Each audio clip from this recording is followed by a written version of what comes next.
Welcome back, beautiful people of the podcasting universe. My name is Franky Rodriguez here with my buddy Christopher Langsdorff. What's up, man? Yo, yo, yo. And today, it's just going to be 2 out of 3 today. Not too bad, batting well over 500. Yeah.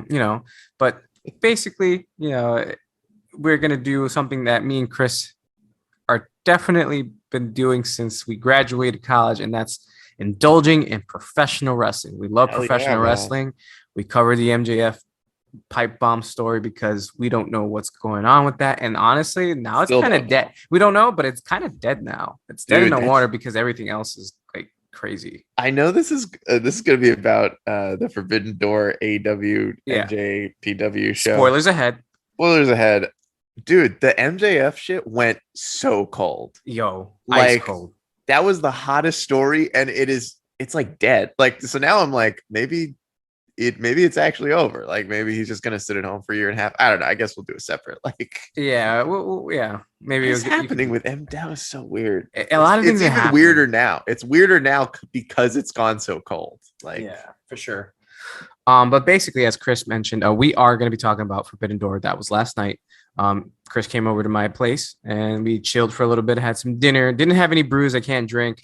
He didn't even want to drink. I don't know why he didn't. Fucking pussy. I'm just kidding. Um, um, we indulged a little bit. We missed some of the. We didn't do the pre-show. We missed like the first match and a half. We missed the Jericho versus um Yuta, and I yes. forgot who else, Matt. Who was in Now that we are match. not going to reveal how we watched this show. We cannot. Unfortunately, our lawyers have advised us against that. Yeah, As absolutely. to not incriminate ourselves. Not that we have anything that would incriminate us. It's Mhm. just that we were advised to not talk about how Yeah, we yeah, saw the pay-per-view. absolutely. That's all. We saw the pay per Um, view off someone's glasses on an IG live story. yeah, There. 100%. That's exactly what Mhm, happened. mhm, mhm. And then we also bought it separately on multiple TVs and computers. So we Yeah, were like, yeah, we yeah, yeah, yeah. contributed so much money to Tony Khan. Um, I will say I skipped the pre-show on purpose. Yeah. You were I busy don't traveling to me. the like yeah, and like the show is like I think the Wrestle Talk guys said that there were 4 pre-show matches. Yeah, that's a lot of pre-show matches. Bro, look, why Keith Lee on the pre-show? I don't want to go into a whole rant right now, but that is insulting. That is insulting. Keith Lee, the limitless one on the pre-show. So yeah, like Frankie said, Yeah. we missed a few matches. Pre-show, not really important if we're being honest. We unfortunately missed the Chris Jericho match, which we heard was pretty cool. Yeah, actually really Um, good, honestly. yeah, and so we're not going to go through like every single match on the card because there were like 10 matches on the main card. So We yeah, just quite a wanted bit. to, yeah, we want to talk a little bit about some of the things we really enjoyed. Frankie, why don't you go ahead, dive in, man? What had you hyped up? Um, let's see. There was a lot to highlight. Lot to like. This was a great show. Yeah, like going back and if you watch the highlights for the stuff that we did miss, but the stuff that we saw was pretty much just good S word all around. Like the Yeah. fucking tag match, even though we caught the last bit of it, was pretty solid. Yeah. After that was the 4-way, which was my match of the night until the real match of the night happened. Oh, But even the tag match with fucking Sting, that was some good nostalgia shit. They know how yeah. they're booking that very well. What you could argue, like obviously Keith Lee should be booked to the moon, because we know what he can do, and it's Yeah. not happening. This is Which a it separate sucks. this is a separate issue we'll probably get into when we talk about the main event of this show and who won. Right. Just because there are some potential issues going on further down the line with AEW. But yeah, dude, the tag match. I was gonna say, like, they're booking Sting really well. Like, Yeah. I haven't really heard anyone talk about this, but like, it's not easy to book like See something. kind of what he is, which is like a nostalgia act. Like, he's not Yeah. gonna win the AEW title. Like, he's Should have not there ever. to no, like he's not there to really be a real face, but like Mhm. they've booked him really well and like they've let him get in the ring and like do some cool stuff so the fans get the nostalgia of like seeing Mhm. Sting do a double scorpion death drop. That was so cool. Classic. uh yeah, that was fun. The fatal 4-way with Nero, Pac, um Malachi Black, and of course the young legend Clark mother effing Connors, who wasn't even supposed to be there. Yeah. We got to talk. We got to show Clark Connors. I mean, take it away, man. Like I was gonna, we were gonna save this for later. You just fully just took over. That's all right. Go ahead, dude. Talk about it. Clark Connors. We were like sort of dunking on this guy because we were like, why is he in this match? Like specifically, we're dunking on him a lot. From a booking perspective, him being in the match makes zero sense at all. Of course. Everybody else in this match had to win a match to get in. Mm-hmm. Clark Connors lost. Then the guy who was supposed to be in the match, I'm forgetting his name. Yeah. He goes down, injury, sick, whatever. At that point, from a booking standpoint, in terms of like storyline sense, it should have been a triple threat. There is like no reality where it makes sense to put 3 guys who won and then 1 guy who lost into the match, especially because prior to watching him, we were like, who the fuck is Clark Connors? Like, why is this guy even I got it right by saying he was a New Japan guy. Yeah. But God. Franky knows his New Japan stuff. I'm an indie guy all the way. Clark Connors is a fucking legend. This man, like the crowd, we should say like the crowd for this show was super hot. Like they were. Yeah. I mean, I don't know about you. But yeah. Like I got like NXT takeover vibes. Like for sure. So good. Every guy in this match got a ton of shine, a lot of offense. I thought because there were 2 fatal 4-way matches on this card. I liked the way they did this fatal 4-way match because usually, and this is like the same problem triple threat matches tend to run into, is it's usually always 2 guys in the ring and the other guys are not in the ring. And that just sort of makes the match feel, I guess, just less inclusive. Right.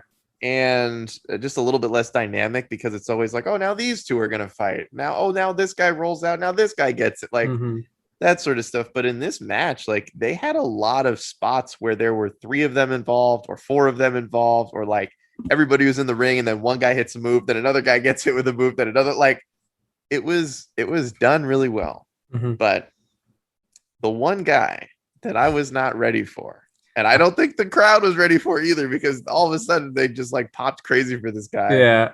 Clark Connors went on no pun intended, he went on a rampage towards the end of this match where he was just like hitting moves on everybody. This guy has an awesome finisher. Yeah. Was doing spears.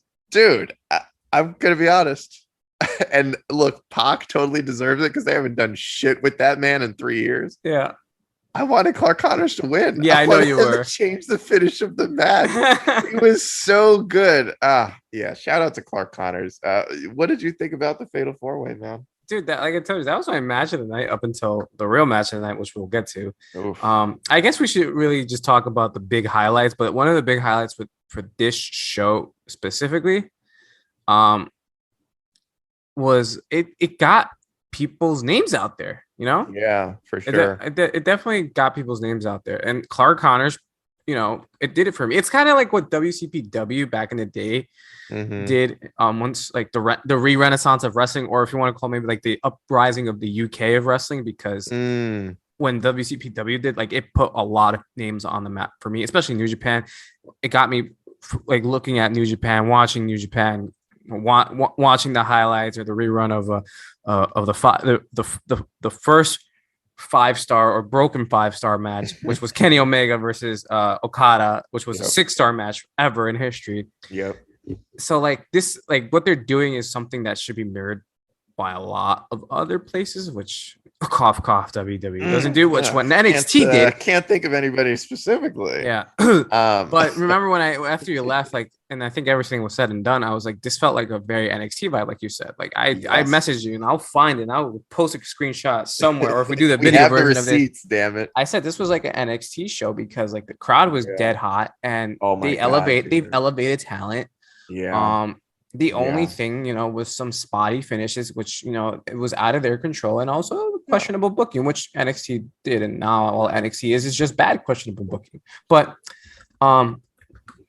this Fatal 4 was dope. Again, it was like one of my top favorites. Yeah, this match was crazy. Yeah.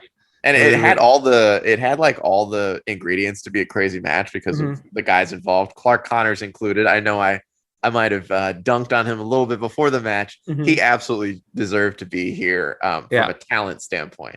Like, I still don't think the booking made sense, but the talent, like, he 100%. If anything, they should have had him win.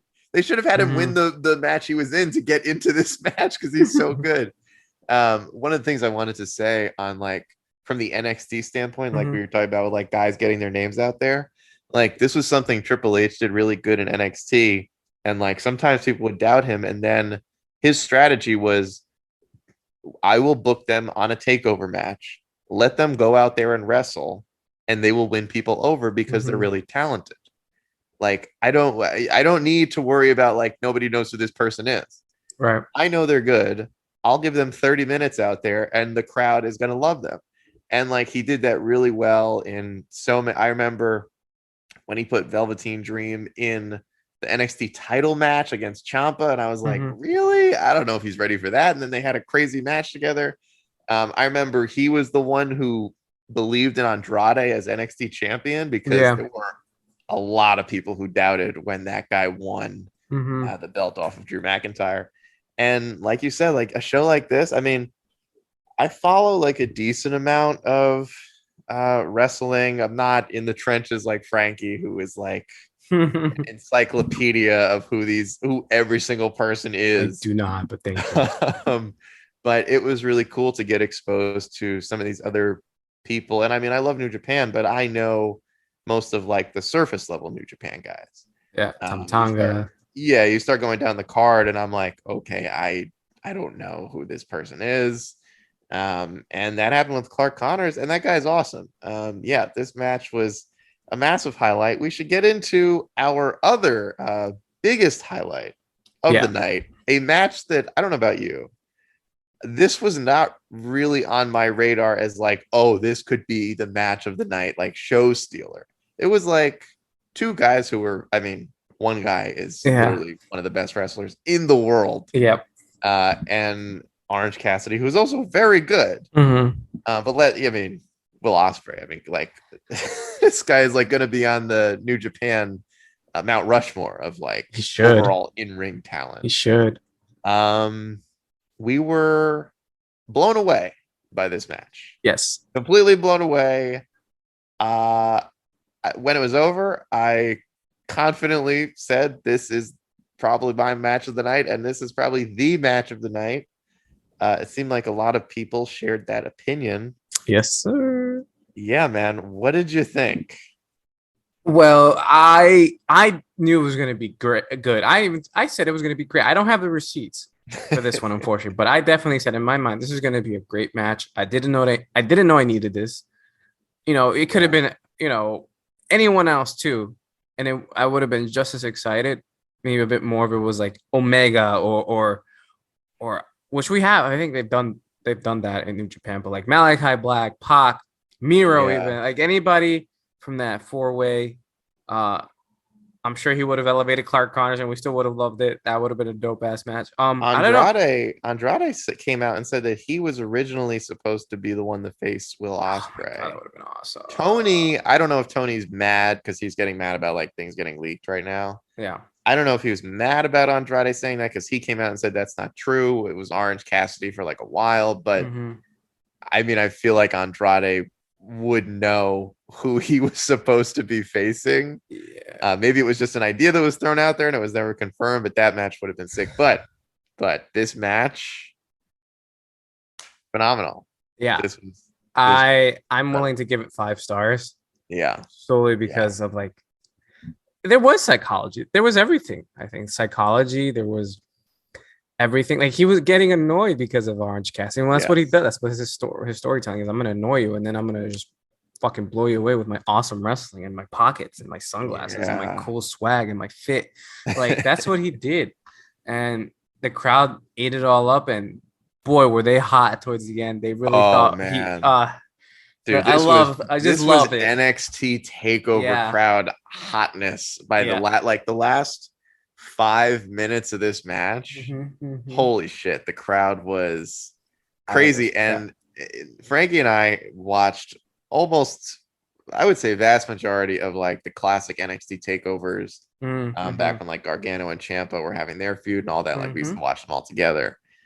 Um, I would get baited a lot by guys like Johnny Gargano and Adam Cole, who are two of the best 2.9 kick out wrestlers I've ever seen.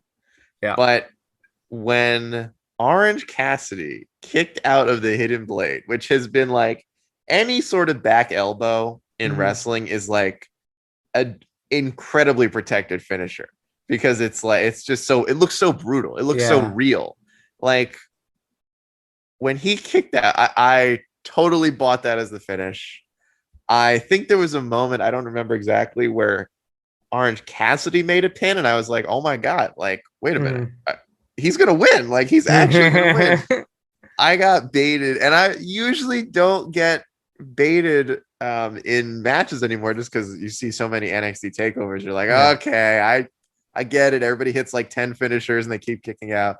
But there were like some legit 2.9. Did the ref's fingertips scrape the mat for a three? Like, Mm-hmm.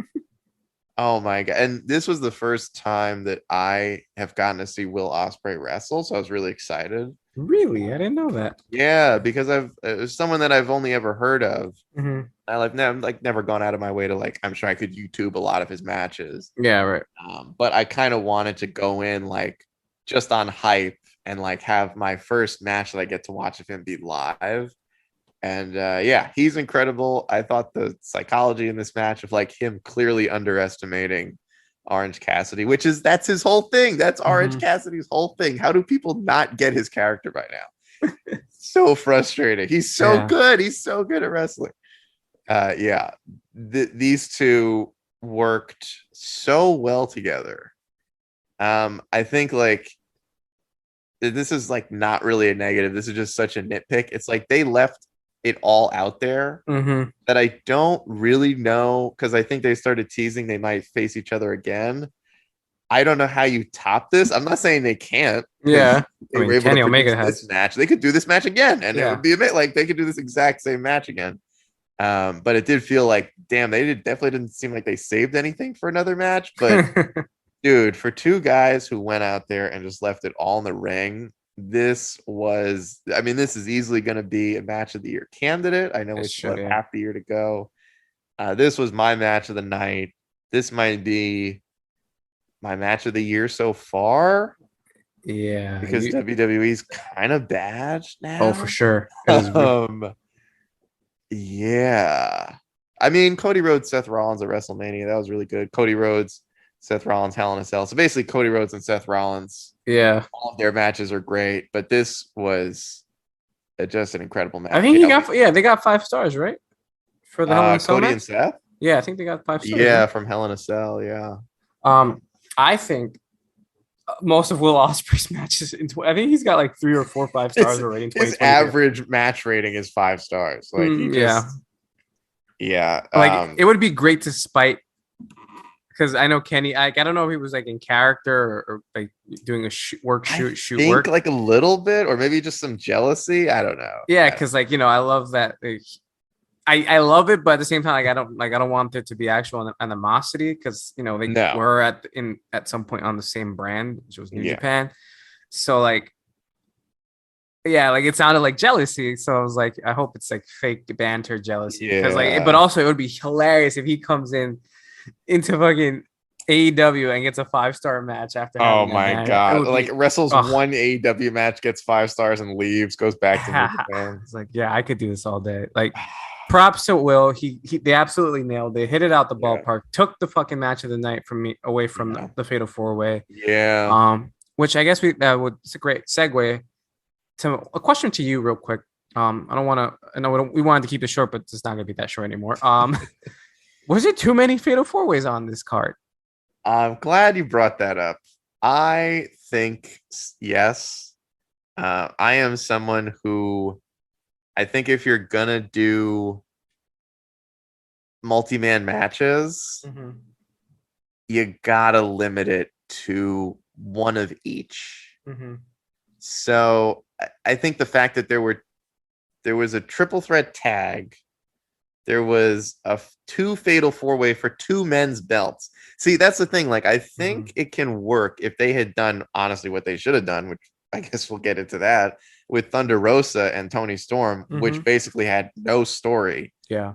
That's when I think multi-person matches work. And I think they work better if there's only one of each. So, like, if they had done fatal four-way for the North American Atlantic Intercontinental, whatever title they're calling it, and if they'd done a fatal four-way for the women's, also because there were a lot of women who could have been on this show and weren't. Like, yeah, I think that could have worked. I'm not a huge fan of like two fatal four-way men's matches for singles titles because that feels like you're sort of just cramming a lot of people in. Honestly, I'm a little surprised, maybe from a time perspective. I thought that Atlantic thing, maybe there's just too many guys injured. That could have been a 6-man match. I don't know if they ever thought about that or doing like a ladder match or something. Yeah, a ladder match would have been dope. Yeah, back like two fatal four-way normal matches, kind of a weird choice. Yeah, I don't know. What do you think? I personally, I think it was too many, but like you said, they should have just made the Atlantic maybe a triple threat. But then we wouldn't have gotten to see Clark Connors kill it. I know.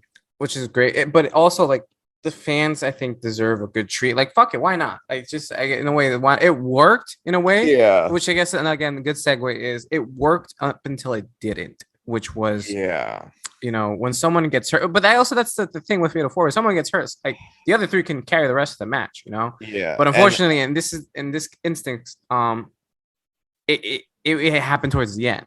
What were you gonna say? I did also want to mention, just because of what this show was, like, since it's, I don't know, I think I would have preferred it was out of continuity. Like, they did a weird thing at the end where they wanted to set up an angle, which sometimes AEW does these things that give me WWE PTSD, and I'm like, what are you guys doing right now? Yeah. If you ignore that part, I kind of got like a WrestleMania vibe where it was like you're just trying to get as many people on the card as possible, right? Because like it's a huge show. People pay really good money to go to see it. A lot of these guys people do not get a chance to see because they live and work in Japan. So I could understand it from the perspective of like you're just trying to cram as many like big names onto the card as possible. I think if it was a regular AEW pay-per-view, it would be really weird to do like 2 4-man matches. Yeah. But I think since it was like sort of an out of continuity, like super show type of thing. Yeah. I could defend it from the stance of like, they're just trying to cram people on. But yeah, the second fatal 4-way. Should we just talk about the unfortunate finish? Let's highlight the goods real quick.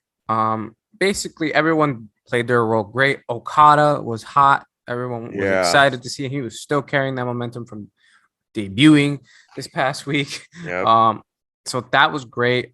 Jay White's a great heel. Adam Cole and Jay have pretty good chemistry together. But the negative thing here is I caught this. I watched this match. Unfortunately, you missed it while you were gone. Yeah, I went back and watched it when I got home. Yeah. So but I was able to catch it live, legally. Of course, yeah. I also watched it legally. Yeah. I missed the Rainmaker part because I was messaging you, but I caught when Jay hit the switchblade, and then he pinned Cole.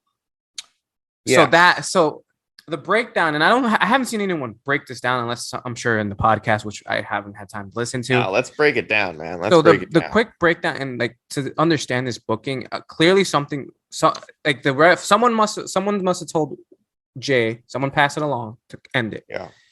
And he knew, and him being the professional, knew where, that he's the top face for New Japan, and also so is Okada.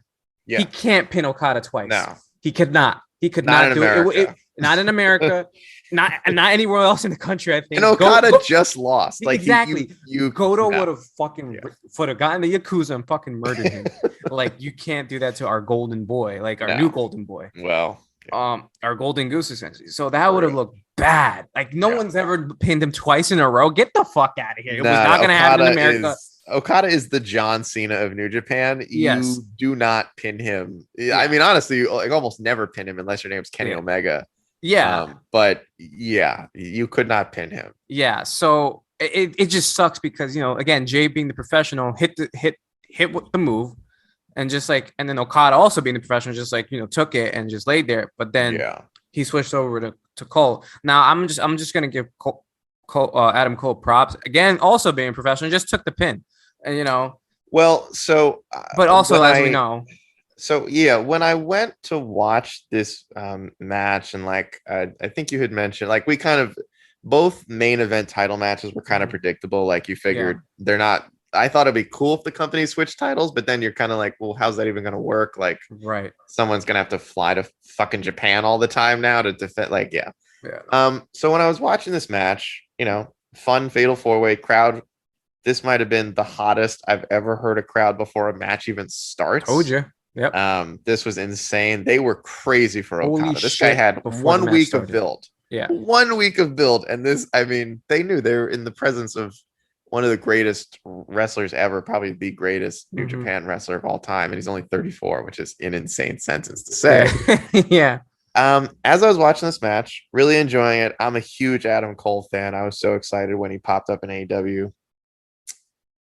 What made the end of this match, I think, a little strange, and like I think some of us were kind of watching it and wondering, wait a minute, did what just happened actually happen? Because Adam Cole didn't take a move. So Okada sets up for the Rainmaker, whiffs on Adam Cole. Jay slides into the ring, hits the switchblade. Okada rolls out. Jay covers a guy right, who hasn't taken any offense in yeah, a little while. And as the refs counting to three, and I didn't see this till they showed the replay, Adam Cole, the best way I can describe it is like at Survivor Series a few years ago, with Shane Kevin Owens, McMahon got caught with a spear from Roman Reigns in midair, and he was knocked out. Like yeah, he was knocked loopy, didn't know where he was. They cover him because they're going to try to get him out of the match. He tries to kick out at 2, and the ref counts to 3 anyway, and they just like roll him out. Yeah, like, yeah. Bro, you don't even know where you are right now. Yeah. Adam Cole tries to kick out at like 2.5. Yeah. Like he like moves his arm a little bit where he like is, like you said, like being the professional that he is, he's like trying to continue the match. Yeah. And we should also mention he went into this match injured. Like he's been battling multiple injuries. And I think they kind of knew like this would be weird if it's a triple threat and it's got 2 New Japan guys. Like, Hangman's not winning the title. He's not just gonna. So then all 3 of them are part of New Japan. That wouldn't have made any sense. Right. So Adam Cole is in the match anyway. I think they figure fatal 4-way. He doesn't have to do as much. Yep. That's probably why there was like so much in and out of the ring. He tries to kick out. He obviously can't. I think Jay is also like, bro, stop. Like you're out right now. Like we got to wrap this up. It was a very unfortunate end because it really this doesn't happen that often in wrestling, but every so often there's an end of a match where you're like, oh, something clearly went wrong because the ref's hand came down for 3 and like nobody even reacted. Like the crowd was like, a few people, they were more of anything, they reacted but upset, and like saw a few guys like they threw their arms up and like they stood up like, what the fuck, because there was no finish. Because it was like I was trying to think like, okay, Adam Cole's injured, what do you do? Like you have to end the match, you know that you can't pin Okada. You honestly probably can't pin Hangman either because he was just the champion. Like he just got pinned recently. So you have to pin Adam Cole, but you can't hit a move on him because everyone's moves involve hitting someone in the head. I can't figure out if Cole was meant to duck or he was meant to take it, but the way the match finished, I feel like he was meant to take the Rainmaker. It did look like he fell down. Like it looked like he just like fell to one knee. And I guess, if we take it from there, I guess that's when maybe Jay calls an audible, hits. He knows he has to hit a move to get Okada out of the ring because Okada also can't pin Cole because that story-wise wouldn't make any sense.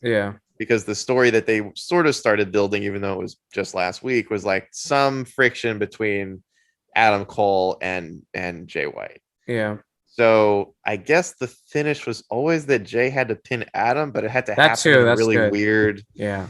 situation. It's unfortunate. Yeah. It was a fun match. Yeah, I guess should we touch on the John Moxley winning? I Very guess briefly. real briefly. Honestly, like it was gonna. I think that was also kind of predictable. Yeah. There was Safe no choice. way. It's a Safe safe choice. choice. It's fine. Um, the match overall, I thought it was good. There was nothing bad about that. I think what Wrestle Talk did a good job about explaining was that I think the post match angle was not good. Very Um, strange. very like which is weird because all those people are pretty over it, but I think the crowd was just tired. I don't think Yeah. they should have read the room and just said, "Hey, these guys have been cheering pretty well for almost every match, even for Thunder Rosa and Tony Storm. Yeah. As much as like they didn't get the crazy huge pop like everyone else, but like this Chicago is just a great fucking wrestling town. Oh They yeah. gave it their all.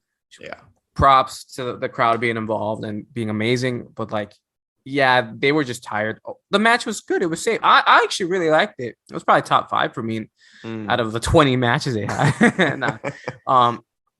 But yeah, it's like safe choice. There's nothing bad to say. It's just No. it's very mid to good, I guess. The only real comment I have on this decision, which I kind of started wondering when Yeah. Mox was number one contender and it was going to go against Tanahashi. Mhm. Now that Mox has won the title, I think what kind of worries me, and this is not AEW's fault, you cannot control injuries. We love the way these guys wrestle. They're fucking Yeah. crazy. Maybe they have to tone it down a little bit. I don't know. Right. He doesn't really have anyone to face. He doesn't really have like a credible person who you think could take the title. And because we don't really know how long CM Punk's going to be injured, they sort of need someone who seems credible, because if CM Punk, he had like surgery on his foot, but let's just say he misses the next 6 months. Mhm. I mean, you're going to have to book Mox against someone. Like you can't just not have, and now there's like a rumor that Mox might be injured, which is just it's insane. But yeah, I think that's my like last thing is that what next for John Moxley? He's a great champion. He's a great wrestler. He absolutely deserves, like, if you're going to put the belt on anyone who's still standing at this point, he is a phenomenal choice. It's just unfortunate that he also probably would have been the best challenger to face himself now, who's the champion. So now we don't really know, who does he face. Keith Lee is so far down the card. You could maybe do Wardlow, even though he is ice fucking cold right now. I wouldn't say ice cold, but he's definitely been overshadowed, especially with the MJF stuff that happened. Like that killed his push a bit. Not his push, but his momentum. And it's kind of tough with the way this card was set up, but he wasn't on the card. Yeah. So, well, he was, because he was supposed to be for the TNT. The TNT title, but he's hurt. Fucking Scorpio Sky's hurt. Scorpio Sky's hurt, and I don't know. Yeah, it's just crazy. It sucks. But real quick, I also want to just highlight one another positive last thing. Cesaro, Claudio Castagnoli. I think I said it right. Yes. Claudio. We're just gonna go with Claudio. Great match. Everyone should watch it. That was probably my third favorite match of the night. I gotta go back and watch that. It was great. It was fucking great. Zack Sabre Jr. put him over, and Zack Sabre Jr. can put anyone over. Great choice for the Blackpool Combat Club. Absolutely. And then one last thing I think you would agree with me is Will Ospreay and Zack Sabre Jr. now, but mainly Will Ospreay is one of those wrestlers like AJ Styles who can help you. He'll carry you in a match. Yeah, and not that Orange Cassidy needs carrying, but that's how it is for Ospreay. Yeah, there is a skill gap between those two wrestlers, and Will Ospreay is so fucking good at wrestling that he could, So he's awesome. So give Ospreay all the belts. That's how we're going to end this. On Ospreay. I think that's going to wrap up our New Japan AEW Forbidden Door review. Conversation talk out to you guys. Yeah, I don't know what this was. Cover wrestling. Yeah, sometimes we like to cover wrestling. It's pop culture. It's for the people, and it's for us mainly, and that's all that fucking matters. Hell yeah, and it's still real to us. Damn it, exactly, still real to us. All right, thank you so much for listening, guys. We'll catch you in the next one. Peace. Peace.